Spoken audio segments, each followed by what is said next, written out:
I kind of want to begin by asking you about whether there is one God in the Bible. Because one of the most important Christian positions is that there is one God. In three persons, sure, but there is only one God. And if we turn to the very first book of the Old Testament, the book of Genesis, and we open it up and we read, we immediately run into something that's a little bit strange and suspicious. And anybody that I've told to read the Bible who has never really approached the text before, if they start with Genesis, one of the first questions they'll text me and ask me is, why does God say us instead of me? Mm-hmm. And that's, you don't even get through the first chapter before suddenly you're challenged by this, who's us question. And there a lot of Christians would say, oh, that's the Trinity. And I don't think there's really a good case to make for that, since the Trinity develops hundreds of years later. So what passage are we talking about here? Genesis, the usage of the word us. Genesis 1, verse 26, where you have what's called a cohortative, so a first-person plural imperative, where the text states, and God said, let us make man in our image according to our likeness. And the majority of scholars out there are in pretty widespread agreement that this seems to be a reference to the divine council, the deliberative body of gods that oversees the functioning of the universe and maintains cosmic and social stability and order and all that kind of stuff. And so it sounds like we're having God announce to the other members of the council, here's what we're going to do. Let's make humanity, and we're going to make humanity to look like us. But then when it comes down to the actual process, the text just has one agent involved in that. So God made man, male and female, he made them. So there's no plural verbs associated with the actual process of creation. There's one entity doing the creating, but these other gods of the divine council pop up a handful of times in what we know as the primeval history, Genesis 1 through 11. So it's not just in Genesis 1. You can then go to Genesis 6. We have the B'nai Elohim, the children of God, who come down and have children with human women. And B'nai Elohim, children of God, is a phrase that we find in other Northwest Semitic literature that refers to the other members of the divine council, the second tier of the pantheon, which is generally considered to comprise the offspring of the high deity and the high deity's consort. And so they're mentioned in a handful of places. The sons of God are mentioned in Job. They're mentioned in Job 1 and Job 2, and then in, I think, Job 36, somewhere around there. We have them mentioned in Deuteronomy 32:8, where it says, Elyon, the Most High, distributed the nations according to the number of the B'nai Elohim, the children of God. And then it says that Adonai's portion, the God of Israel's inheritance, share of the inheritance, was the nation of Israel. And so we even have in Genesis, we have another cohortative, another first-person plural command in Genesis 11, the story of the Tower of Babel.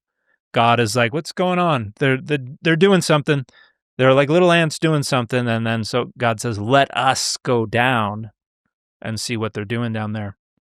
So there are a variety of ways that the early Israelite notion of the hierarchy in the heavens, the pantheon, kind of shines through.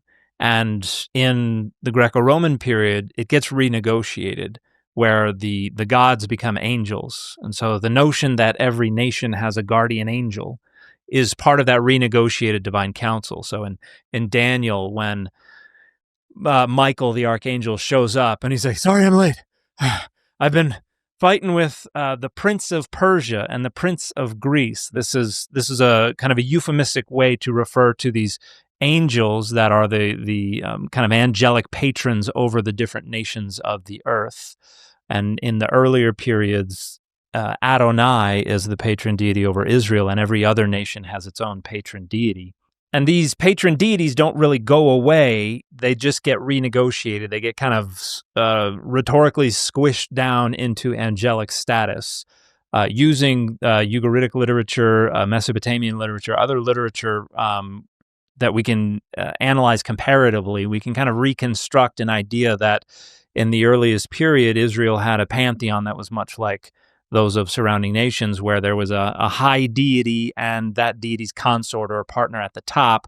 Their children comprised the second tier of deities, And then the bottom tier would have been the servile deities, primarily messenger, but other types of deities. And then some scholars posit a tier between the second and the third of craftsperson deities, where people who are in charge of building palaces and creating weapons and all that kind of stuff. So you have either a 3 or a 4 tier pantheon. And in the Hebrew Bible, you see some of these other members of this pantheon, like Asherah, as the consort of the high deity. And then the second tier deities, the B'nai Elohim, they bubble to the surface in a variety of different places. But then B'nai Elohim, by the way, meaning sons of God, literally sons of God, yeah, or children of God, offspring of God. And you have reference to the divine council, for instance, in Psalm 82:1.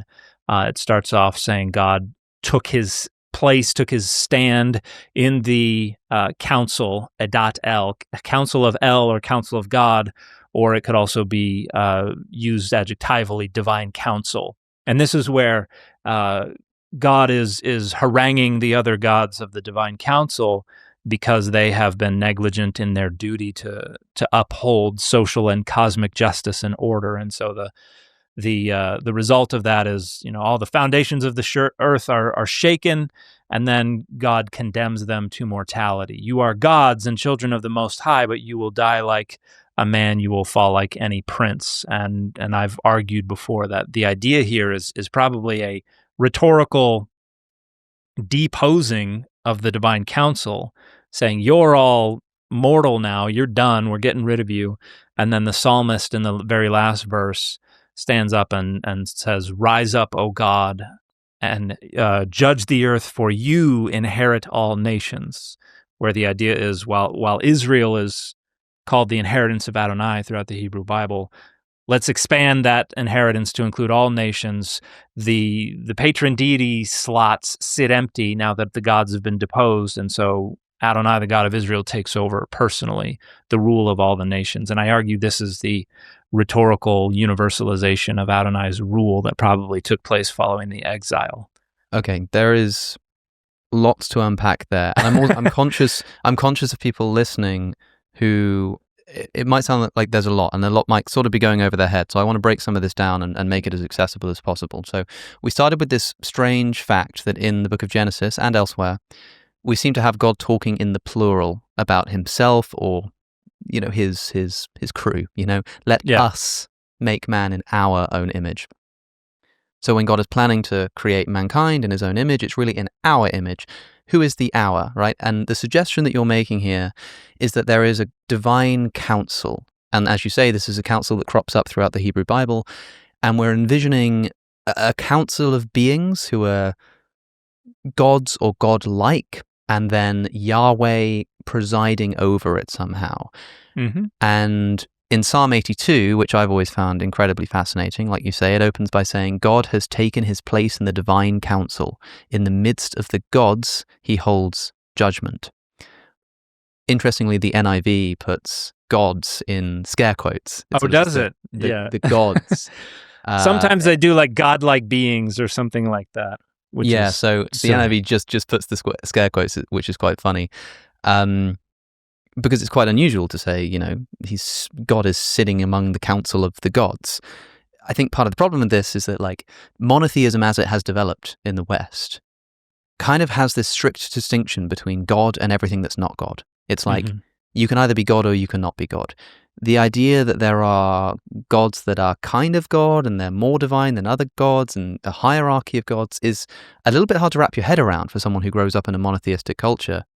But this is an idea that exists in other religious traditions. It's an idea which exists today and throughout the history of various forms of Christianity. And I suppose your suggestion here is that it also existed in the earliest forms of biblical Judaism here.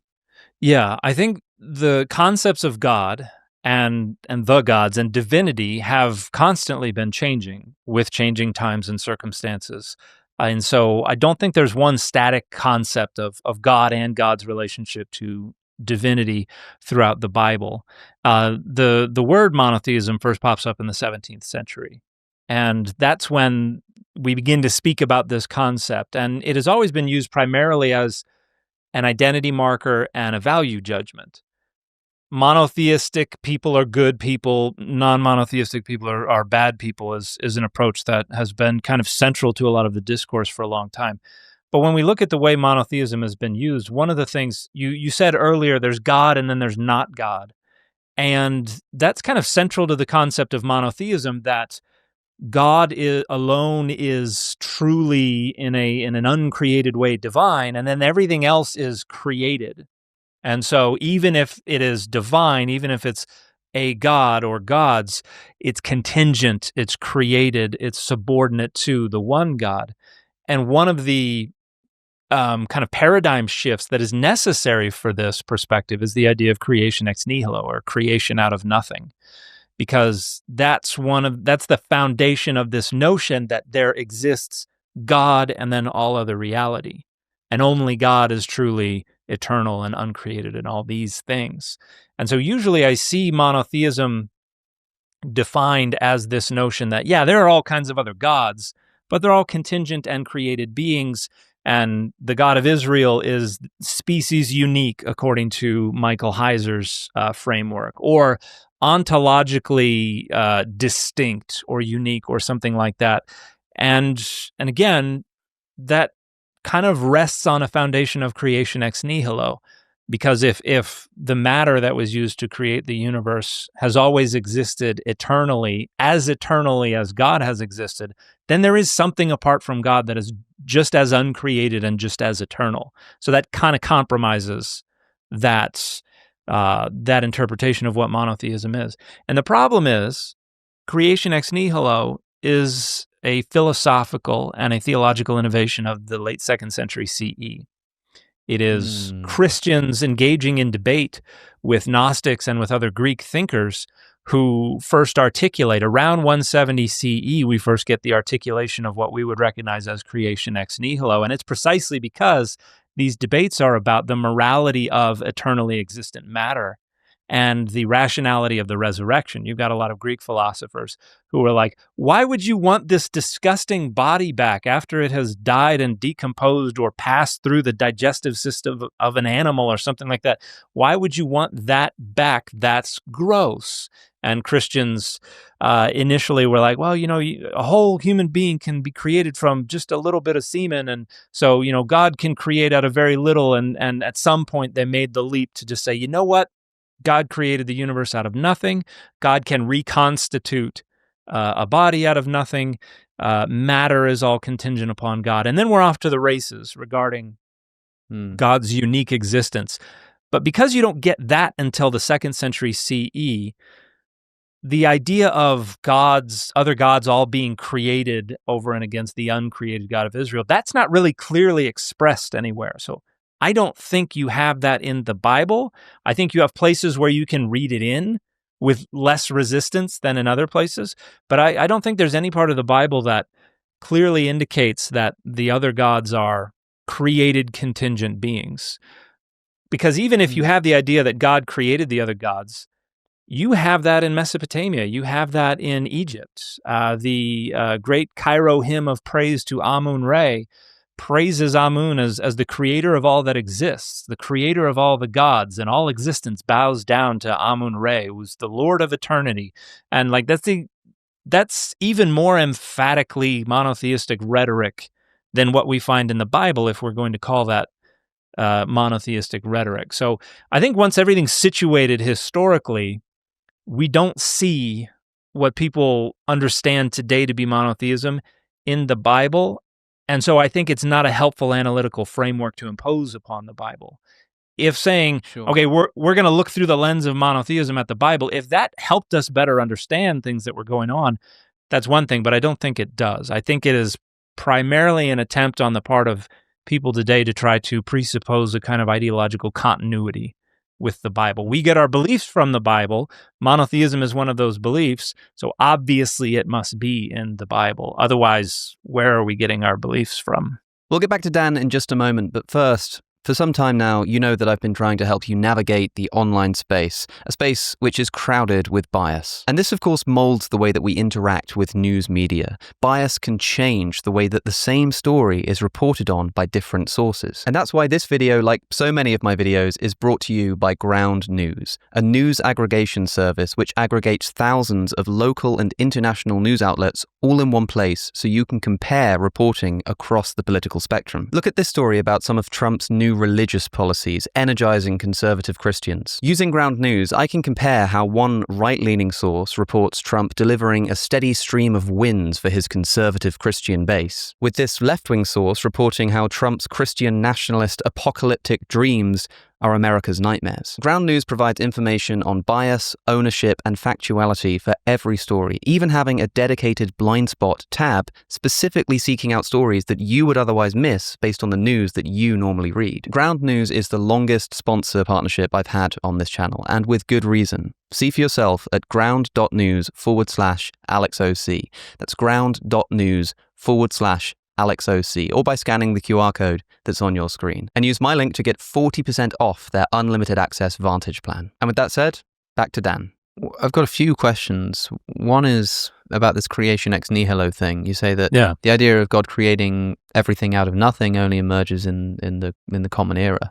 Though I'm not as allergic to saying AD as most atheists. It's a little bit prettier. Is creation ex nihilo not in the Bible? Is it not in Genesis? Does Genesis not open that in the beginning God created the heavens and the earth, which must encompass everything? What is there apart from the heavens and the earth? Is God not creating all of that out of nothing in Genesis 1? No. The academic consensus these days, one, even if we translate Bereshit bara Elohim et shamayim va'et haaretz, or et hashamayim va'et haaretz, even if we translated that according to the traditional, now in the beginning God created the heavens and the earth, it doesn't necessarily demand creation ex nihilo, because the word created doesn't necessarily mean out of nothing. It could just be a fashioning of a kind of material substrate. However, how you create a car. You know, Steve Jobs creates an iPhone, but he doesn't sort of pop new material into existence. Yeah. And even the verbal root bara in Hebrew, which is only ever used with God as the subject, it still does not mean out of nothing, because parents create children, or God creates children when couples get pregnant and stuff like that. Right. But I think the majority of scholars today would say that that's not a great translation of Genesis 1:1, because the word Bereshit, which is traditionally understood to mean in the beginning, occurs, I think, 7 other times throughout the Hebrew Bible. And in every single occurrence, it is in the construct. And what that means is that in Hebrew, it doesn't just mean in the beginning, it means in the beginning of something. And so the of is whatever follows. And so you are seeing more translations of the Bible today that begin the Hebrew literally would be in the beginning of God creating the heavens and the earth. So it's a temporal clause, and more idiomatically in English, what you see in a lot more Bible translations today is when God began to create the heavens and the earth. And then verse 2 actually explains what already existed. When God began to create the heavens and the earth was without form and void. And the darkness was upon the face of the deep. In other words, God's like, all right, I'm ready to create. Here's my stuff that's already here. We got the darkness, we got the deep, we got the earth. And then what's the first creative act? Let there be light. Yeah, so my friend has once joked to me that God is a mereological nihilist. I think it's a pretty hot philosophical take. My listeners will be familiar with it. I don't know if you've come across the idea of mereological nihilism. It doesn't sound familiar. It's sort of the view that, so mereology is the study of parts, and so mereological nihilism is nihilism about parts. So, for example, a chair is made up of a seat and some legs, but the distinction between those parts is basically all mental. It's not like a real substantive distinction. It's just something that our brains do. In the same way that if I say, does the left-hand side of a chair exist? It does, because the thing I'm referring to exists. It's right here. But clearly that as distinct from the right-hand side is like a mental distinction. And so just as the distinction between the left and right-hand side of the chair is purely mental, the distinction between the chair and its legs is also just purely mental. And then the mereological nihilist says, so is the distinction between the chair and the table and the bird in the sky and the camera on the tripod, right? And so what you've essentially just got is a bunch of matter that gets arranged and humans put labels on it.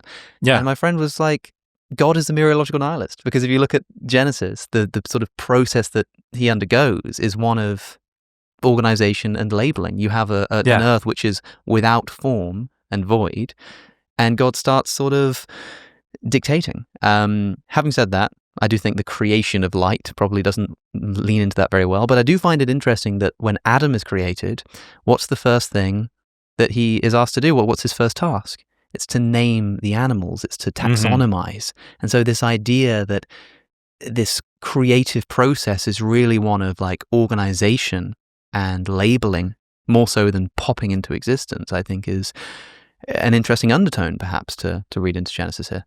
And there's within cognitive linguistics, there's this idea of frame semantics, and which is and there are a lot of different variations on it, but basically the idea is everything is perspectival. It depends on who's doing the looking, who's doing the perceiving, the describing, and so whether or not a bike is in front of the house depends on where you're standing, and we're just kind of imposing organization on the input that we're receiving.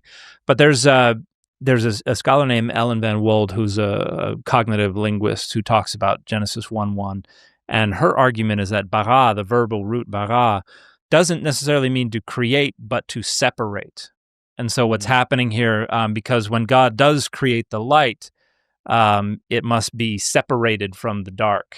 And so it's a process of basically drawing lines down the middle of things to create two separate categories, and then further and then distinguishing the heavens above from the heavens below, the waters above from the waters below. Separating out, I suppose, different animals and breathing life into them. It's not like straightforward, I think, but certainly this theme of division occurring is quite interesting. You know, what's just crossed my mind, sorry if this is like a completely crazy detour, and I'm about to do the sort of Alex O'Connor bingo of ticking off everything that I always mention, because I've already done mereological nihilism, and I'm about to mention the Gnostic Gospels. When I read like the Gospel of Thomas, one of the things that jumps out at me is the emphasis on unity. Jesus is constantly talking about things coming together. People interpret that weird last verse about men becoming women as like unity, and the whole thing is about bringing stuff together. And of course, a lot of Gnostic Christians believe that the material creator of the world, Yahweh in the Old Testament, is the evil demiurge.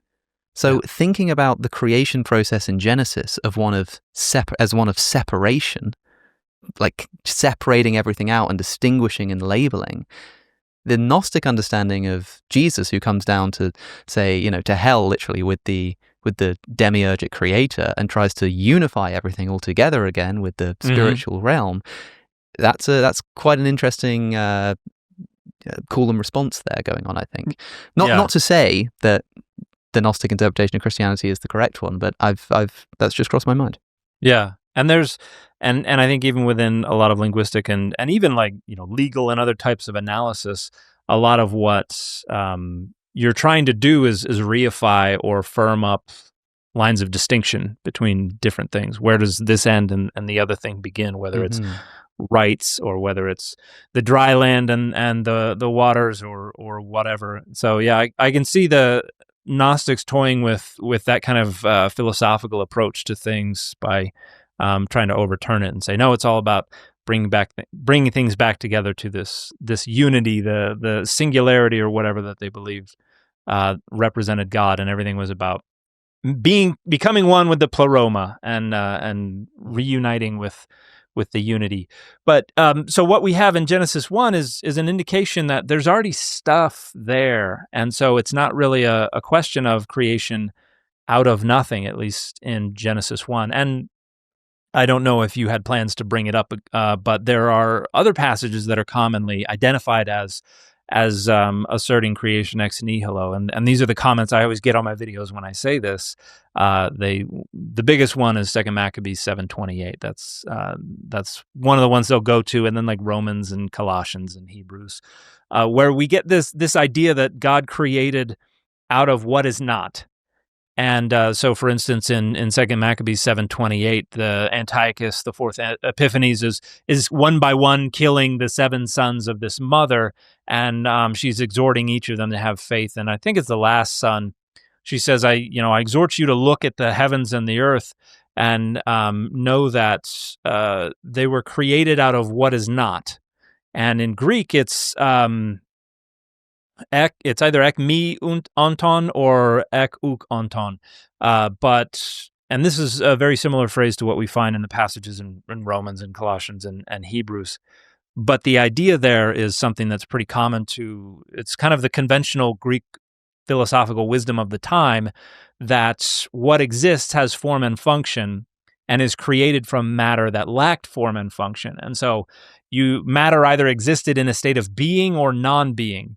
If it was in a state of non-being, that's that material substrate that is unformed, and that is the raw materials that are given form and function to become matter that is in a state of being. Yeah. And so it may seem that that's like a bit convoluted to people. They might listen to that and go, well, come on, if you're talking about creating something that is out of what is not, to say, oh, what is not just means like matter that hasn't been formed yet, that can't be what it means. I would ask people to just consider what they mean when they casually use the word like created or brought about. Like when you say that, you built a PC or your dad built the house that you made that you live in. If your dad built your house, you might think like, well, what like where did it come from? And he's like, no, like he just built it out. There was no house there. Yeah.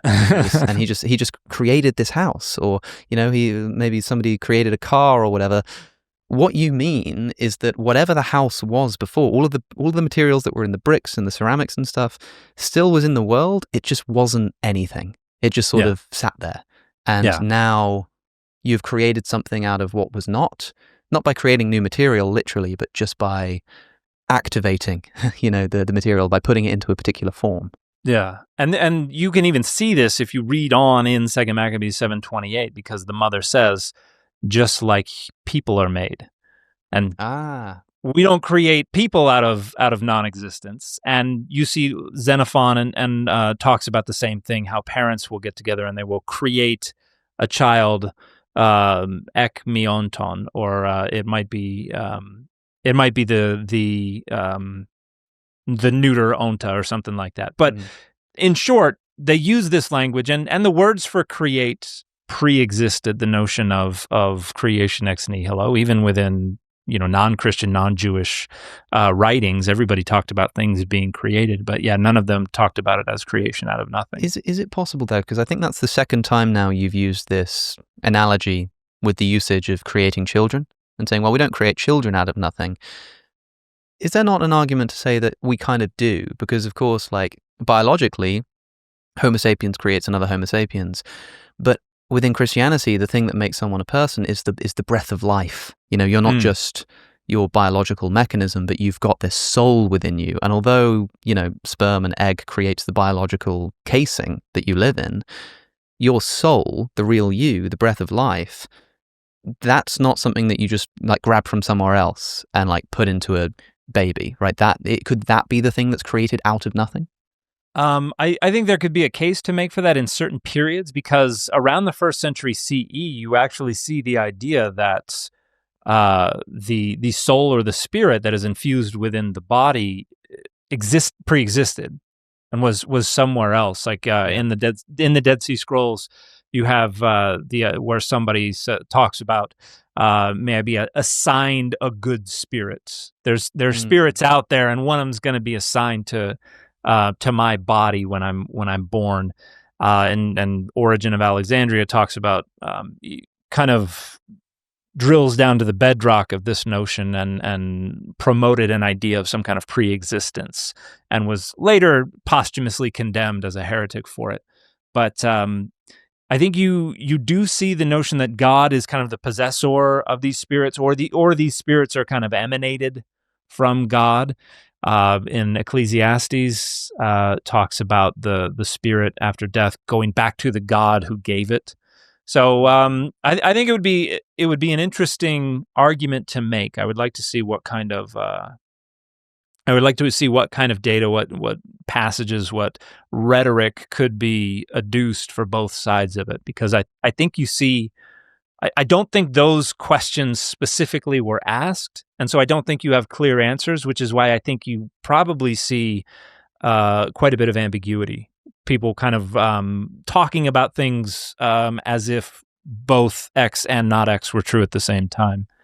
Sure. Okay, let's talk about then the Christian interpretation of the plural God. We've still got the divine council to deal with, but there are a few things to say here, right? I'm going to put on my Christian cap and say, okay, this is really interesting, Dan McClellan. However, I'm a Christian, and my view is that, of course, God says, let us create him in our image, because God is a Trinity, and he's talking about the three persons of the Trinity.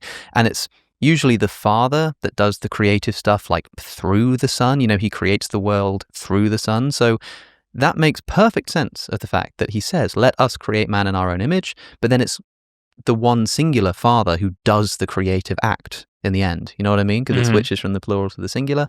Yeah. And yes, there is like this idea of the divine council that it might be referring to, but like in the book of Job, there's a divine council, and like Satan is one of the people on the divine council. So we're clearly not talking about, you know, divine emanations and beings like Yahweh. We're clearly talking about Yahweh having some kind of angelic council, given that Satan is a fallen angel, and the plural is because God is a Trinity. So normally what I start with is the argument that there's not really any evidence that the Trinity pre-existed.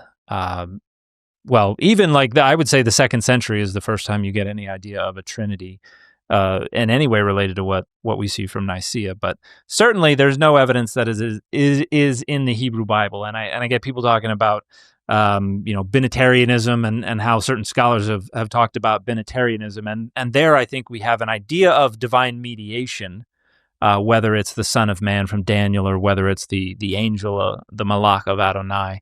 Binitarianism being two, as opposed to Trinitarianism being right. That there was a second power in heaven, something like that, which is something that we see in Greco-Roman period Judaism, and then within rabbinic literature, there's actually not really a debate so much as a condemnation of it, a discussion and a condemnation of this idea that God shares their throne with somebody else.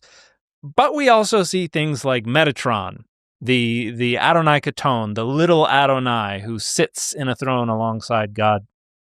And so I would say that that requires reading into the passage things that are not there. And again, if we go back to the primeval history, the Trinity holds that there's one deity. And yes, three persons, but one divine being, one God, one entity. But you have in Genesis 3, when the serpent is talking to Eve, says, you will be like the gods, Ha Elohim, knowing good and evil, and the participle for knowing is in the plural. And you might say, well, that's referring to Adam and Eve. You will be like God in that you too will be knowing good and evil. But then in verse 3:22, God goes, the human has become like one of us. Yeah. And so we've got the plural again. And then when we get to Genesis 6, the B'nai Elohim, the plural again. And so there are definitely plural gods that have salience in the primeval history. And so saying, well, Genesis 1:26 is about the Trinity doesn't make the problem go away. Okay. Do you think it's, because I understand what you're saying, that there's no evidence that, let's say, that the people who put Genesis onto paper or whatever the hell they wrote it on, didn't have a Trinity in mind. But as a Christian, there might not be evidence separately, just looking at Genesis, that there's a Trinity there. But is it inconsistent for me as a Christian to say, look, I believe in the Trinity, and when I'm confronted with this mysterious passage in Genesis, it's at the least consistent for me to just say, well, that's the Trinity. There's no problem there for me. Well, I would wonder how you're making the decision that. Well, let me start over. Every other time God talks about themselves, it's in the singular. Why would it? And even when it would have, if the Trinity were there, God would have to be talking to, given the concept of perichoresis, this idea that the multiple different persons converse with each other, even though they're supposed to share the same mind. But why do we have the plural in this passage and not in every other passage where God is conversing with themselves? When they're saying, I plan to do this, or I'm going to do this, I changed my mind. You don't see the plural in any other places, and so part of the concern I have with that is that it seems pretty arbitrary. It goes around saying, "Oh, well, it's singular here because."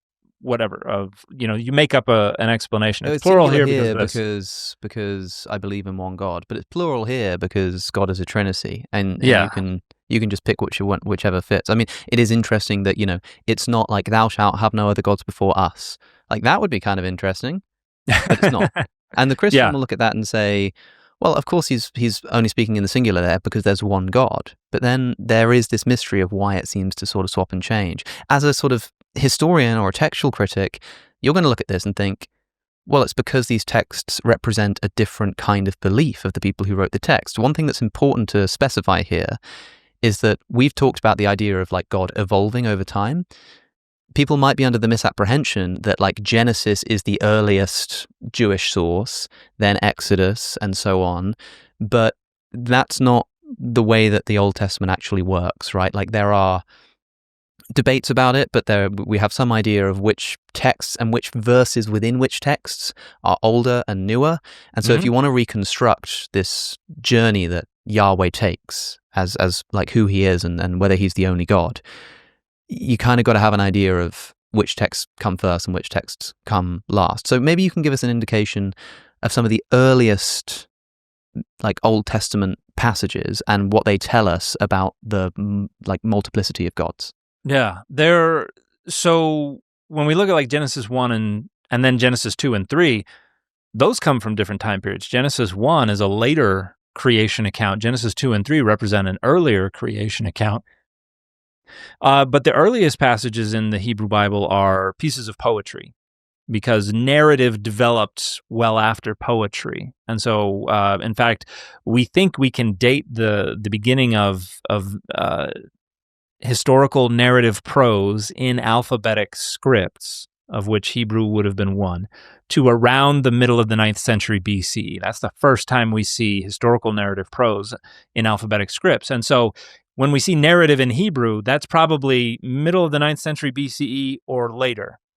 We think there's some poetry, and specifically little fragments embedded within larger poetic compositions that are earlier than that. So, for instance, the Song of Deborah probably has some very early fragments. And there we have this Canaanite general Sisera, and it says that the stars fought in their courses against Sisera, which reflects the idea that the stars are an army.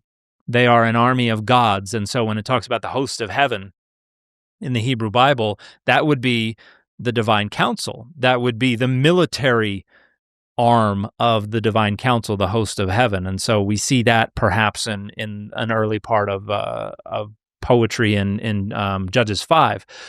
We look at Deuteronomy 32, 8 and 9, which I've already mentioned. This is within the larger Song of Moses, which is probably a fairly late composition. But if we look in verses 6 and 7 of Deuteronomy 32, the singer says, ask your forefathers and they will tell you, ask your parents and they will say, and then we get quote verses 8 and 9. When the Most High divided up the nations, when he separated the peoples, he fixed the number of the nations according to the children of God. And so here we have what is probably a much earlier poetic fragment that has been embedded within a later composition that seems to be distinguishing Adonai from Elyon. And so the Most High is a different God from Adonai, and Adonai is receiving their inheritance, the nation of Israel, from the Most High as part of this idea that the nations were distributed to the second tier deities by the high deity. Yeah, I want to look at this because this jumps off the page at me in this context. Yeah. This is Deuteronomy chapter 32. Mm-hmm. And I suppose we can read from verse 8. When the Most High gave the nations their inheritance, when he divided all mankind, he set up boundaries for the peoples according to the number of the sons of Elohim, right? Mm-hmm. Because, of course, like I'm reading the NIV here, and it says, he set up boundaries for the people according to the number of the sons of Israel. Now, for the Christian, they're going to prefer this interpretation because there are multiple sons of Israel, and that is how God, like, divvies up the nations and the people. Mm-hmm. Talk to me about where, like, that comes from, because just to be clear here, when I read this passage, if you read the NIV, it says that God divides up the nations and the people according to the number of the sons of Israel. But as far as I'm aware, a better textual understanding is that God divides up the nations according to the sons of God. Yes. So the Sons of Israel reading comes from the Masoretic text. That's the authoritative, ancient-ish, around 1000 CE manuscript. And in the Septuagint, which dates to about 1,000 years earlier, we have a different reading. It says according to, well, in the majority reading of the Septuagint, it says according to the number of the angels of God. But we also have some manuscripts, and there's a scholar named Chris Hansen. She has identified a bunch of not only Septuagint, but even later Latin manuscripts where the reading is sons of God. And a lot of scholars recognize, hey, the translators of the Septuagint really like to take the Hebrew Elohim and translate it as angels. And so angels of God in those Septuagint manuscripts probably reflects a a source text that in the Hebrew said sons of God.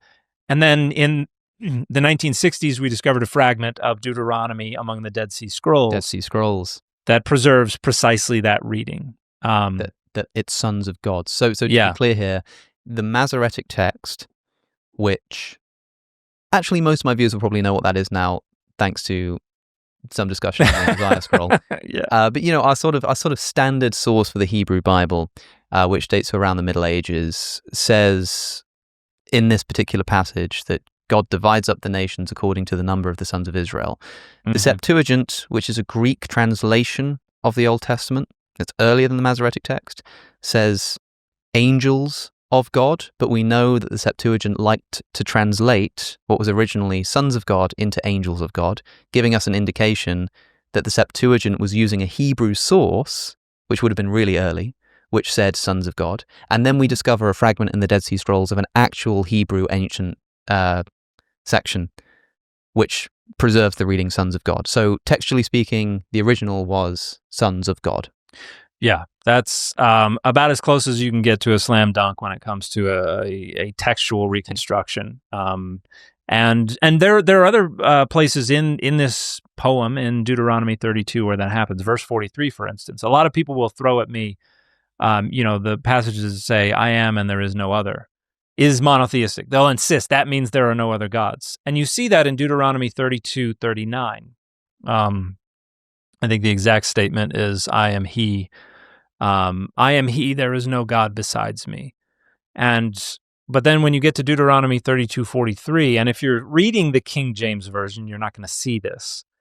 But again, we have something odd going on in the Septuagint, and then we found a fragment, a manuscript from the Dead Sea Scrolls that shows us what it originally read. So in the Dead Sea Scrolls, it says, worship him, all you gods. And this is actually probably being quoted in Psalm 97:7. But if you look in the King James Version, you have, rejoice, O ye nations, with his people, for he will avenge the blood of his servants and will render vengeance to his adversaries and will be merciful unto his land and to his people.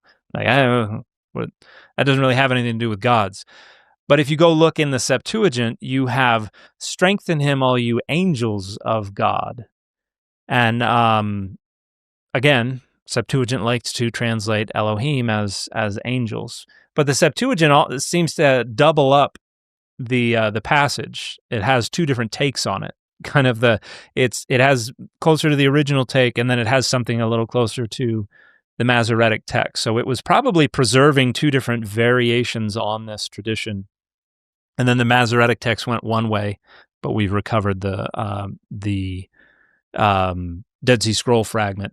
And so already you can see, even anciently, there are folks who are uncomfortable with all these references to gods going on and are trying to edit them to try to mitigate not just the presence and the existence, but the function of these other gods. Okay, so we've got this fascinating passage in Deuteronomy where nations seem to be being assigned by the Most High. So whoever the Most High is seems to be divvying up like the world and its nations according to the number of the sons of God, meaning that like there are these sort of minor deities underneath the Most High, and the nations are split up amongst those deities.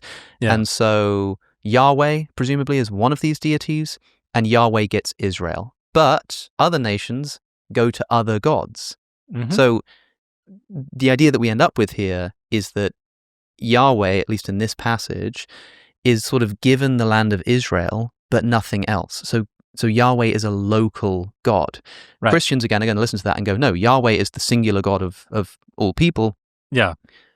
So the first piece of evidence they might give to say that is, you've already mentioned it, God says, there are no other gods beside me. In the same passage in Deuteronomy, he says, like, I am he, or whatever, I am God, there is no other. He doesn't say I'm the best.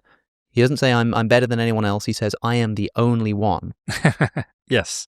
And this is, and I can talk about two things. One, there are data elsewhere in the Hebrew Bible that are supportive of this interpretation of Adonai as a territorial deity. And we can get to that in a second. But the there are no other is also kind of territorial rhetoric.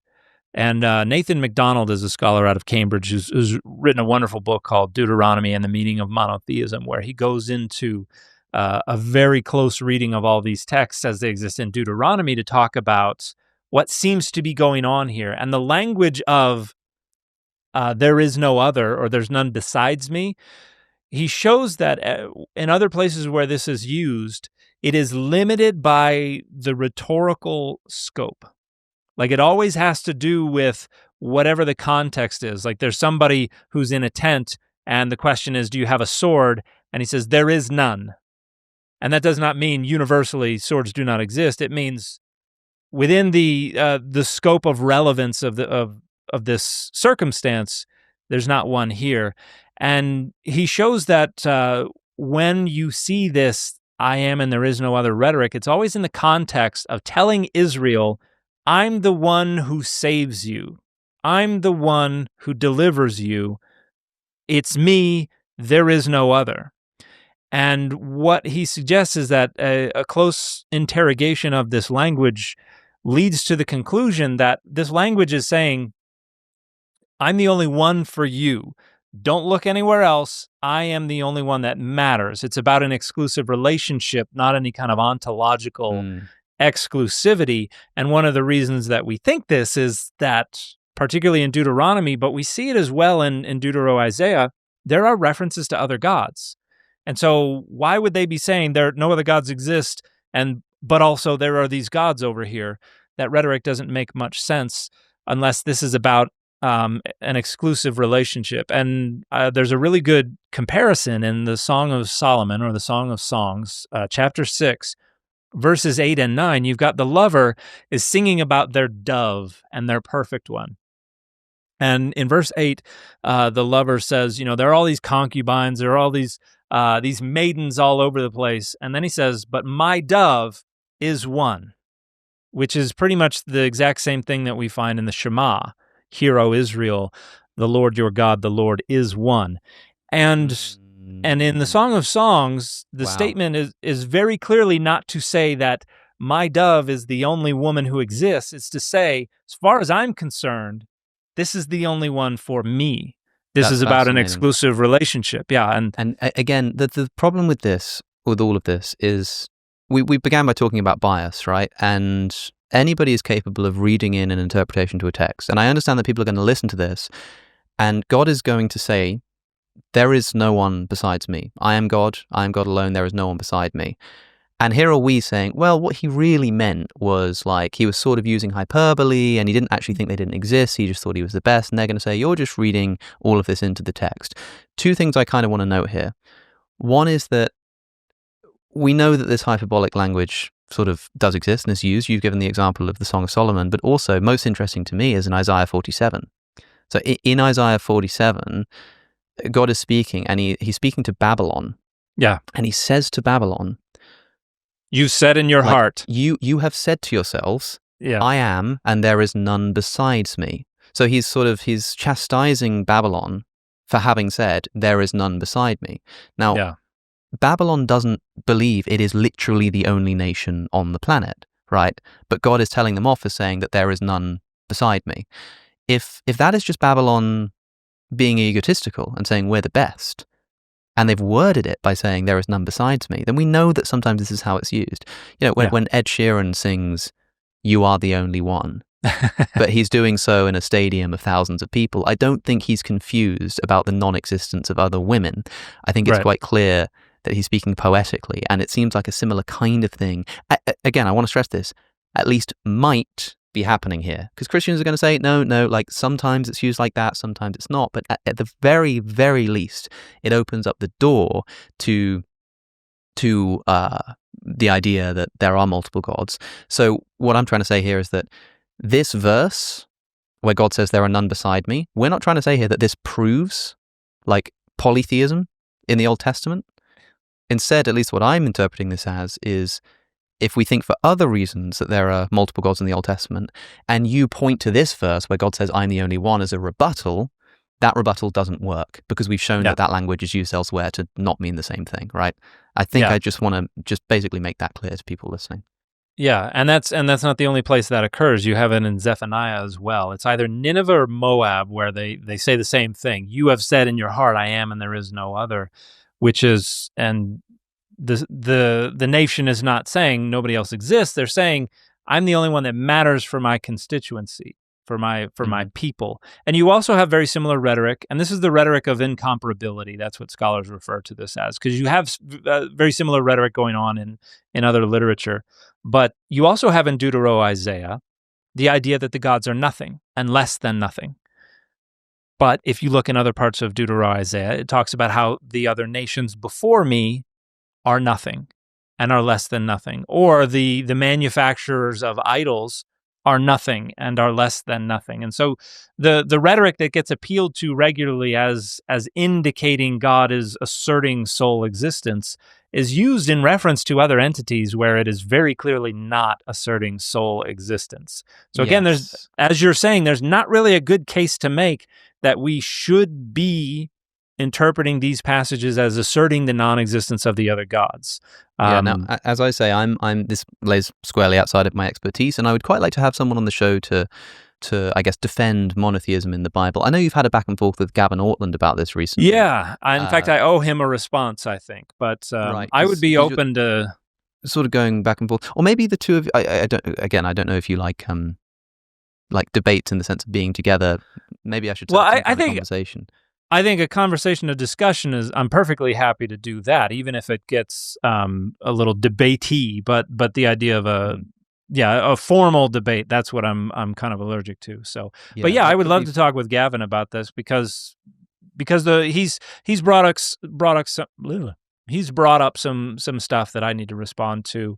But I think he makes a thoughtful and a sincere case for his position. But I still think it is motivated by protecting the dogmatism, the monotheistic belief. Well, one thing that Gavin points out is that, like in 2 Kings, for example, in 2 Kings chapter 19, verse 18 onwards, we have, "Truly, O Lord, the kings of Assyria have laid waste to the nations and to the lands and have cast their gods into the fire." Mm-hmm. So he's referring to the other gods of these other nations. And then says, "For they were not gods, but the work of men's hands, wood and stone. therefore they were destroyed. So it's talking about idols here, wood and stones. Like, Yeah. these gods of other nations, they were not gods. They were just idols. And Gavin points to this and says, like, clearly, the gods of other nations that we've just been discussing here are not real gods. And the point is that they think they're gods, but here we have an indication, no, they're not gods. It specifically says they're not gods. Now, I know what you've said in response, which is essentially that this passage is saying that it's sort of talking about the idols themselves. But just before you present that response, I want to point out that at the very end of this passage, it says, "Now, Lord our God, deliver us from his hand, so that all the kingdoms of earth may know that you alone, Lord, are God." So this whole passage, to recap, is we've sort of laid waste to these other nations. We've thrown their gods into the fire because they were not gods, but just idols. And every kingdom on earth will know that you alone, Yahweh, are God. Is this not monotheism? Still not monotheism for a couple of different reasons, but one of the things I pointed out in my initial response to Gavin was as you said, you can use the word gods to refer to the idol or to the deity itself. And Gavin uses this pericope, this story, to kind of indicate they seem to be limiting the god to the idol. And I think this is a part of the idol polemic. And one demonstration of the fact that even the narrator of the Bible is represents people talking about idols as if they were gods, while also recognizing that the actual deity is elsewhere. The story of Laban and Jacob departing from each other. One of the things that happens in the story as Jacob is taken off is Rachel takes the teraphim, steals Laban's teraphim, and they take off, and Laban comes after him angrily. "You've taken my gods." And this is the teraphim, which are probably, I think they're probably representative of ancestral deities.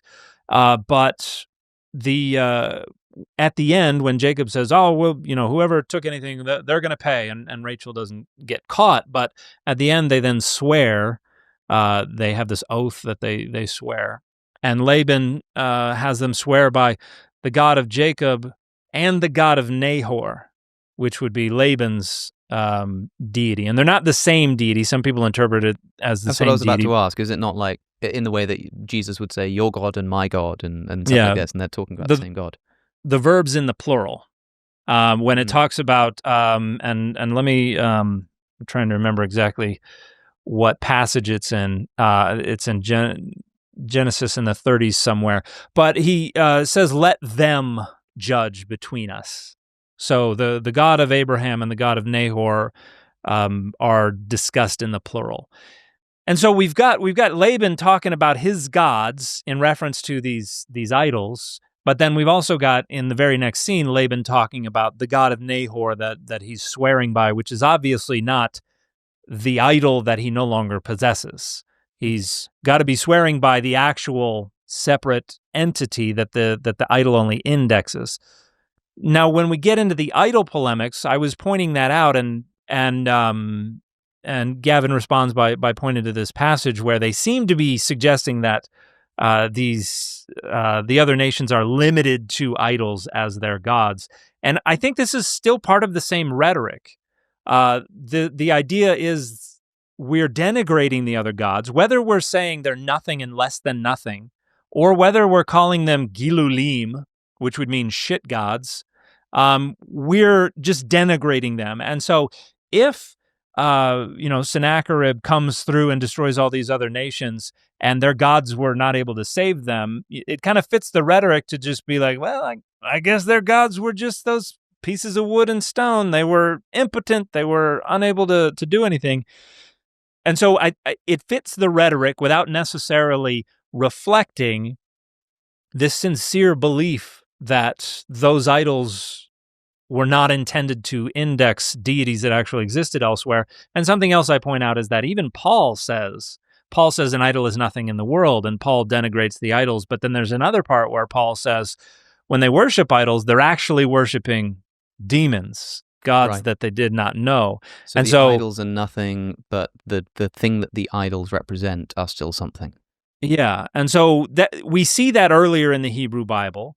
We see it later when we get down to the New Testament. It doesn't make sense to me that suddenly and for just temporarily they would decide, okay, we're actually for a couple of centuries we're just going to think that the idols are all there are and there are no other gods. So I think if we're trying to take seriously that this is rhetoric. This is, I think too many people try to think of the biblical text as somebody's like manifesto of what I believe. It's not. It's rhetoric intended to achieve a certain purpose. It's not necessarily a reflection of what these folks believe down at the bedrock. And so I think it's a thoughtful argument. I think it's clever. I don't think it demonstrates that they thought the other nations had no gods. I think it demonstrates that they wanted to mock and deride the other nations by saying, ha ha, all your gods all got chopped into pieces and burnt. Ha ha ha. And this is also a later text. This is probably a post-exilic text, so the idea that Adonai is God over all the earth, I think, is reflecting this universalization that probably took place after the exile. So, but Sure, yeah, okay. that's something I'd like to converse a little more with Gavin about. I've just looked up this passage, which I think is the one you were referencing about, like your God and my God and the different gods. And I'm looking at Genesis 31:37, and I'm not sure if this is the right passage. Genesis chapter 31, from verse 36 onwards. Jacob was angry and took Laban. Is it Laban or Laban? How would you say that?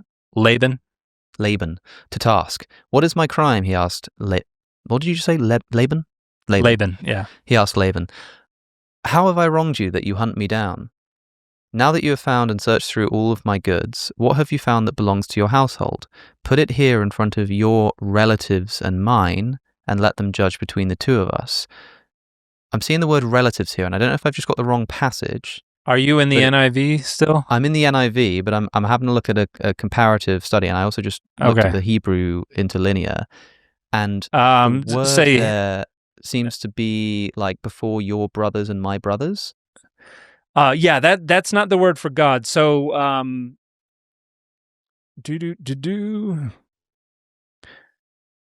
on, let me found the not. I think you've got to go back to verse 32. It starts but if you find anyone who has your gods, that person shall not live. In the presence of our relatives, see for yourself whether there is anything of yours here with me. If so, take it. Now, Jacob did not know what Rachel had stolen the gods. What is going on here? Yeah, so Rachel has stolen her. Jacob's like, okay, I worked my 14 years for your two daughters. We're bouncing. And Jacob takes Rachel and Leah, and they leave. And Rachel, on the way out the door, snakes some of these teraphim, which are household gods, which I think probably were intended to index ancestral deities, but other people have different arguments about that. Even David has a teraphim in his palace. But so, and then Laban comes after Jacob and says in verse 30, and the NRSV UE, even though you had to go because you longed greatly for your father's house, why did you steal my gods? And in Hebrew, that's et Elohai, or Elohim, with the first person possessive suffix. And so there's the back and forth between Jacob and Laban. He's like, I didn't take anything. I don't know what you're talking about. And then says, whoever is found with them, they're going to get what's coming to them. And then in verse 42, go ahead. I was just going to say, Jacob down in verse 42 says, well, no, not 42. God save me. And then where do they swear the oath?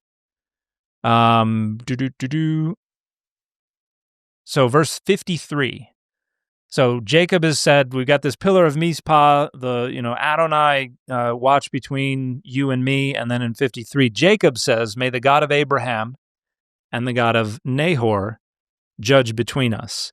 And the verb there is in the plural, yishpatu. So that's may they judge between us. And so we've got Laban referring to the teraphim as his gods, but then we've also got him swearing to a separate God that is very clearly the God to which he is devoted.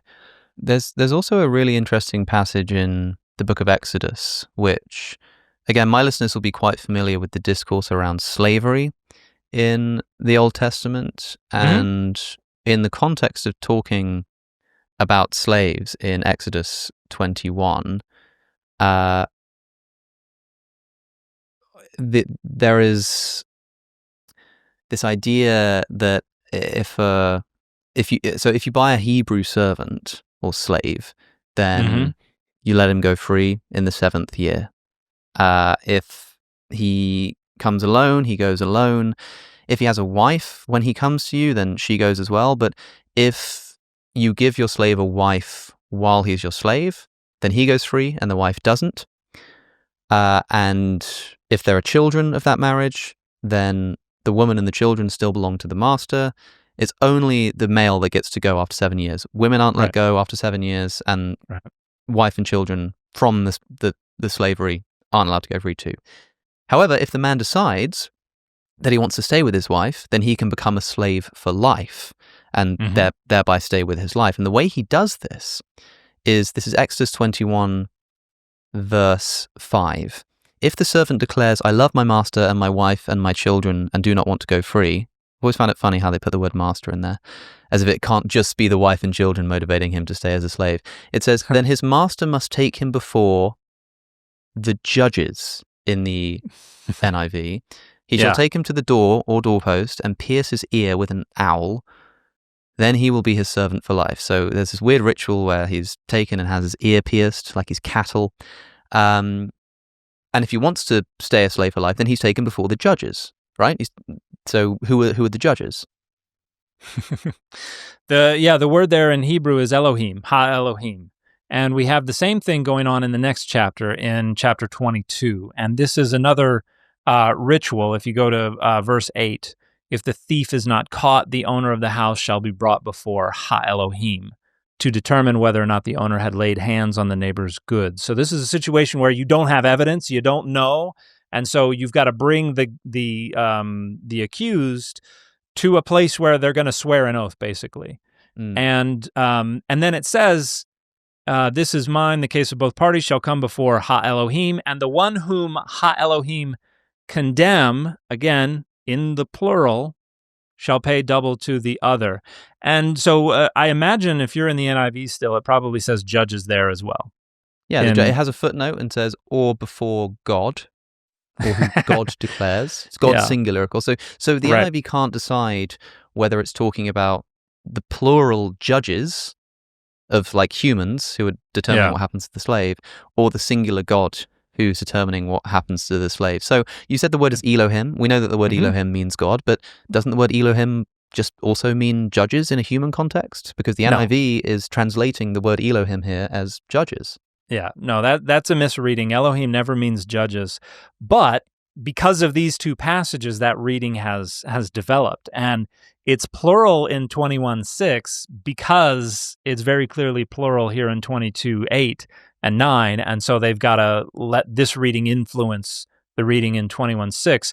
The best reading of both would be the gods in the plural, because the idea here is that they're going to the household gods because they index the presence of a deity or other deities. It should be the plural gods. And interestingly, are you familiar with the NET, the New English Translation? I don't know what it says about this. What is the NET? I mean, I've read the NET, but I don't know what it's like. Translation philosophy is. It's the main thing that it offers is an awful lot of explanatory notes. So if you want to get a sense for where the debates are, where the discussions are, they've got tons and tons of notes. And the note here is funny because it's like, this should be God, but this would have been overseen by human judges. And then at the end of the note, it says, and others have made a stronger case that Elohim refers to human judges. And then it quotes Cyrus Gordon and Anne Draftcorn. And these two papers where Cyrus and Anne, in their own papers separated by decades, argue strenuously that it does not mean judges. It means gods. And so whoever edited that note was either just straight up lying or wildly misunderstood those papers or did not read them at all. But the idea here is, in Greco-Roman period Judaism, I mentioned that the gods get squished down into angelic status. They're all angels. And that becomes kind of the conventional wisdom that gets handed down from generation to generation. But then somebody raises issue with Genesis 6, with the story that is, you get the fan fiction in First Enoch of this, where it's the angels who come down and they have children with the human women. And then toward the end of the Greco-Roman period, you have some Jewish thinkers saying, wait a minute, angels can't be disobedient. Angels aren't sexually compatible with humans. What's going on here? And so you have a human reading of Genesis 6 that pops up. And they say, well, no, these are humans. The B'nai Elohim is a reference to the line of Seth. So these have to be humans. And so now a human reading of Elohim becomes a possibility. And this, I think, kind of cascades down through the generations as the interpretive lens that we're then going to turn on Psalm 82. We're then going to turn on to Exodus 22. And this idea develops that Elohim is based etymologically on a verbal root that means to be mighty or to be strong or to be powerful. And so Elohim must mean powerful ones, or it must be used honorifically to refer to judges. And the only way they can make sense of this ritual where the person, whether it's the accused thief or it's the slave who wants to stay on in their master's house, they've got to come before Ha Elohim. They're like, well, let's pick the judge's reading. Maybe that one will work out. But yeah, the idea here is that they go before the gods. And so the gods...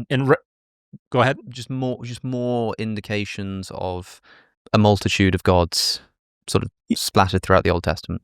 Yeah, although here I think the reference to the gods is a reference specifically to divine images as deities. Just like in Exodus 20, verse 3, you shall have no other gods before me. That is, most scholars agree, in the earliest circulation of that text, the idea was probably referring to no other divine images, no other gods, qua idols or divine images in my presence in the temple, or something like that. Interesting. Yeah, I mean, one of the surface level indications of what they call henotheism, which is the view that there are multiple gods but one main god.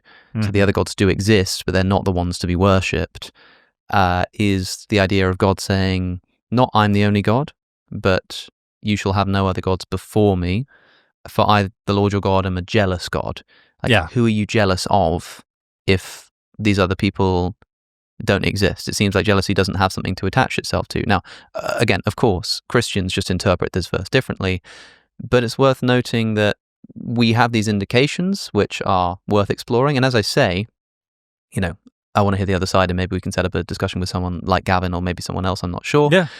But a couple more little things to iron out, I think, before we sort of wrap up this idea is like this story, right? Because we've talked about how in the Old Testament we've got the divine council, and it seems like we've kind of got gods, but the gods are kind of subordinate to Yahweh, but it's not entirely clear. Firstly, is this idea that Yahweh, if we do have a divine council and Yahweh is at the top of it, then this verse where we talked about the mighty one divvying up the lands and giving Israel to Yahweh wouldn't make much sense, right? So who is the mighty one as opposed to Yahweh in this context?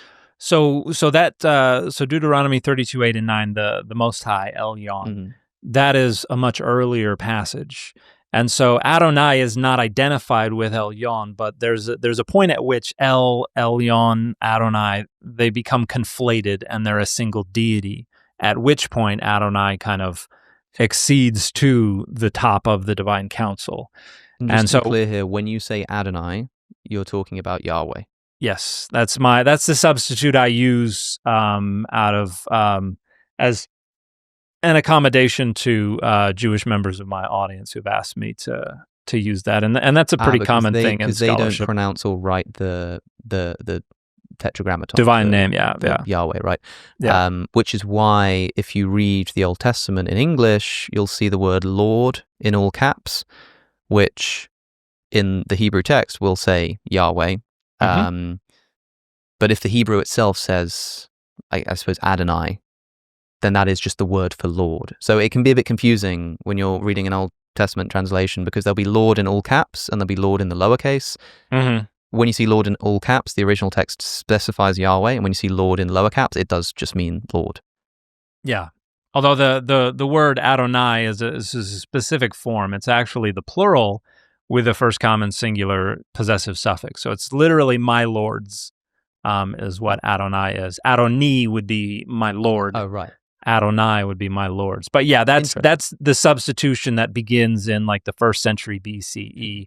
And then I actually have an entire episode with Justin Sledge from Esoterica on the history of Yahweh, which weirdly, it feels like we're kind of doing a history of Yahweh here as well, but like it's gone in a completely different direction. But there is still this trajectory that happens, because we start with Yahweh being like potentially subordinate to the Most High. Mm-hmm. And then somehow this changes to either Yahweh like swapping places and being the sort of main God above the council. And then eventually the idea develops that Yahweh is like the only God in Christianity. So how can we like trace this trajectory? That's actually, that might be the topic of the next book that I write. Because in fact, the first book that I proposed as a trade book that became The Bible Says So was a book tracing the development of the concept of God from the earliest recoverable layers down to the Trinity. And so, tracing it would require, one, chronologically ordering the literary layers of the Hebrew Bible, figuring out what's early, what's late, and then accounting for diachronic and synchronic difference. How do things change from time to time as well as from place to place, and developing an account for why it is that these things are changing. And a lot of it has to do with responding to crises. The exile was a significant crisis, and the way that God was understood changed an awful lot following that. In fact, I think the exile, you're talking about the Babylonian exile. The Babylonian exile, yeah. When does that happen and what happens?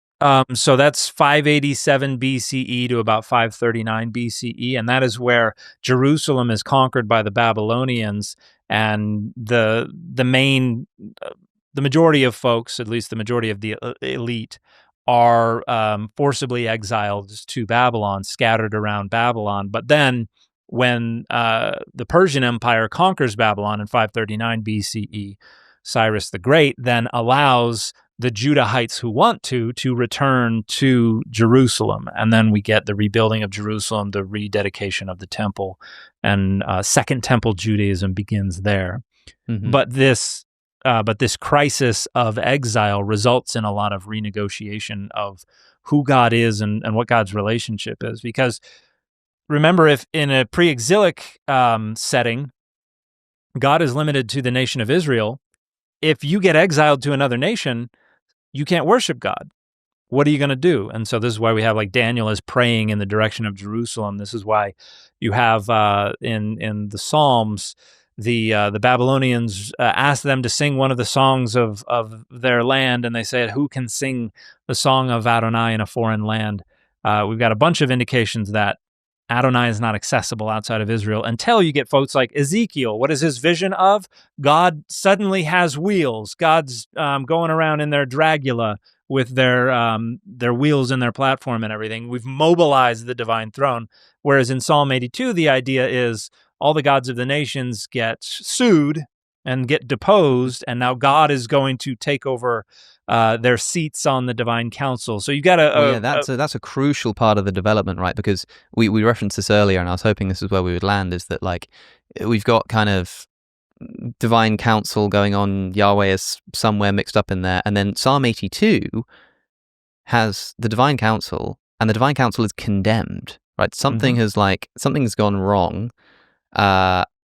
and he renders, so God presides in the great assembly, rendering judgment among the gods. And he says of these gods, they walk in nothing, they understand nothing. They know nothing, they understand nothing. They walk about in darkness. All the foundations of the earth are shaken. I said, you are gods, you are all sons of the Most High. So again, this like Most High, and then the sons of the Most High being this like these other gods. But you will die like mere mortals. You will fall like every other ruler. And then it ends, rise up, O God, and judge the earth, for all the nations are your inheritance. All the nations are your inheritance. Like, how does this all come together? It seems like Psalm 82 is describing a transition. Because remember earlier, it's like the nations are all divvied up according to the different sons of God. And now he's saying, I've called you sons of God, but you will now die like mere mortals. Rise up, God, and all of the nations are your inheritance. As if to say, that inheritance of those nations is no longer split up amongst those gods. Those gods have been demoted, one God elevated, and all the nations are now yours. Yeah. Tracking this trajectory in the Babylonian exile from Jews believing that Yahweh is like a localized Israel God to being the God of all nations, which is probably a response, as you say, to the fact that they've literally been exiled. I mean, you've got to understand the importance of the location of Jerusalem to Jews, the location of the temple, the religious rituals that have to be performed in the temple. When Jesus speaks to the woman at the well in John's Gospel, she says, you Jews say we have to worship at the temple. The temple is incredibly important. And so if you get kicked out, then what are you going to do? So this episode I did with Esoterica, his assessment is that the Jews were exiled as, like, I think he calls them like Yahwists, essentially, and they come back as monotheists. That's kind of the conventional wisdom. It has been for decades now that the exile is what provides the catalyst for monotheism, that God is the only God that exists. But there are cracks forming in that foundation, because not only within Deutero-Isaiah, which is supposed to be the quintessential monotheistic assertion in the Hebrew Bible, but in the later literature, the Greco-Roman period literature, the Dead Sea Scrolls texts, even in the New Testament, we kind of go back to talking about all these gods. Only they're angels now, but they're still considered divine beings. They're still considered sons of God and sons of Elyon. And there are even some humans who are exalted to divine status. So if the Judahites return as monotheists, they did not stay monotheists very long, because they go right back to talking about the other gods. And I tend to think that there's a better reading of Deutero-Isaiah, Isaiah 40 through 55, which understands this as the rhetoric of incomparability, and is just saying, like the same rhetoric that is used in Deuteronomy, I'm the only one that matters to you, speaking to the Judahites. And so I would suggest that monotheism, as the word historically has been understood, requires creation ex nihilo. And so we can't really talk about monotheism existing in the way we have used the term until the end of the 2nd century CE at the earliest, because we still have gods. Even down into the New Testament, you have references to other gods. And so that was the convention in the quickly. What other gods? What are you referring to there when you say the New Testament refers to other gods? So they are, remember, the angels and the demons are gods. So, for instance, when Paul talks about how when they worship the idols, they're worshiping demons, he quotes Deuteronomy 32:17, which is in our Song of Moses, and it's a reference to, and it talks about how they worship Shedim, which doesn't mean demons, but was translated that way in the Septuagint. And the very next clause, which is in apposition to the demons, it says, gods they did not know. So they worship Shedim and not God. Gods they did not know, newly arrived, and all that kind of stuff. So Paul is referring to this passage in Deuteronomy 32:17 when he refers to the subject of idols as demons. And in the Septuagint, they are also referred to as theoi, as gods.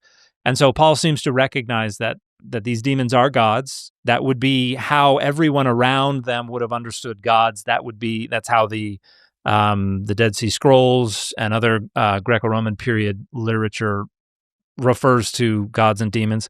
And then you also have references to other principalities and powers and thrones and things like this, which is usually understood to mean either angels and or demons. And then Paul also talks about in 1 Corinthians, he says, if there be many gods or so-called gods and lords, and then interjects, for there are many gods and lords. But then he says, but for us, there is one God. And while you could choose to interpret this to mean, as far as we know, we believe only one God exists, I think in the context, a much better interpretation would be, as far as we're concerned, only one God matters. There, we have this exclusive relationship. There's all those other angels and demons and what have you, but as far as we're concerned, only one God matters. And there's a wonderful scholar named Paula Friedrichsen who recently wrote a paper on Herod and Philo and Paul and the many gods of Jewish monotheism. So it goes into more detail about how everything, all the data about this time period is just chock full of other gods that are just kind of being denigrated and referred to as demons and things like that. It's interesting. I think, I mean, it's not like, it's certainly not clear to me. Like, I think that at the very least, what you're doing here for me is opening this door, like I say, to saying, like, there is some weird stuff going on. There are some weird passages that seem to indicate the multiplicity of gods. And at the very least, the arguments for strict monotheism in the Old Testament maybe don't work. I still remain, of course, as I'm going to be after speaking on one podcast with you about this, agnostic on it, but I think it is fascinating. What I want to do to close, if you don't mind, is just to ask if you had to say what the strongest indication in the opposite direction was, like if you had like a couple of minutes and your life depended on it and you had to defend the idea that monotheism is definitely in the Old Testament, what would you point to as the strongest case? I would probably try to point to, in the Old Testament, I think I would struggle a bit, but I think I would probably use what folks like Gavin use, the notion that the God of Israel is being exalted so far above the other gods that they are treated as some kind of, it's a qualitative, not just a quantitative distinction. And I think I would point to, in like Greco-Roman period Judaism into the New Testament, the fact that Judaism is characterized by non-Jewish and non-Christian authors as odd because they only recognize one God. There is certainly one God rhetoric that we find in the other literature of ancient Judaism and early Christianity. And I think that's where the best case is going to be made, in the notion that Judaism and Christianity are distinct and are distinguished by the other groups because of the fact that they refuse to acknowledge or worship the other gods. And I have a paper that's going to be coming out in an edited volume soon that will talk about what exactly is going on with this one God rhetoric. But I would probably try to prioritize that if I needed to convince folks that that monotheism is found in the Hebrew Bible and in the New Testament. Seems like one of Gavin's strategies was to look at, he lists on screen a bunch of quotes from the book of Isaiah. I'm the Lord your God, besides me there is no Savior, besides me there is no God, is there a God beside me? There is no other, like listing all of these out. We've already talked about why we think that this language might not indicate monotheism, but that seems to be his strategy. All I'll say to people is, I think this all got kicked off because you made one of your standard sort of vertical videos about monotheism. It's cool. It'll be called something like, monotheism is in the Hebrew Bible. Type in Dan McClellan, like monotheism. Gavin's response, your then like hour-long-ish response to Gavin, and then Gavin's final response to you. Go and check it out, guys. Like I'll put the links in the description. Go and have a look. See what you think. I think it's an interesting conversation, if nothing else. And of course, it's one of the chapters in your book. The Bible Says So, which is out now. It's linked in the description. And as should be obvious to anybody, any one of these chapters just has an endless pit of biblical scholarship to dig into, but also interesting and problematic verses to explore. So lots more to lots more to do here, and hopefully at some point in the future we can set up a conversation, maybe with Gavin, or at the very least I can have someone on my show to defend the alternate hypothesis. But I hope people found this interesting, and Christians found it challenging without being super frustrating, because they're looking at me going, why are you not bringing this up, or how have you missed that, or that's not what the Hebrew means. Sorry everybody, I'm doing my best, but we'll try to be fair over the long run by giving everyone a voice here. So thanks for it's the second time you've come on the show, so you've not least also considering the contributions you made to my discussion on the Isaiah scroll. You've given a lot to this channel, so I appreciate your time, and I hope people go and buy the book and all of that good stuff. But thanks again for coming on. Thank you. I appreciate your time. If you enjoyed that conversation, you might like my previous episode with Justin Sledge on the history of Yahweh. You can watch it by clicking the link that's on your screen. To support my work and get early ad-free access to episodes, subscribe to my Substack at alexoconnor.com. Thanks for watching.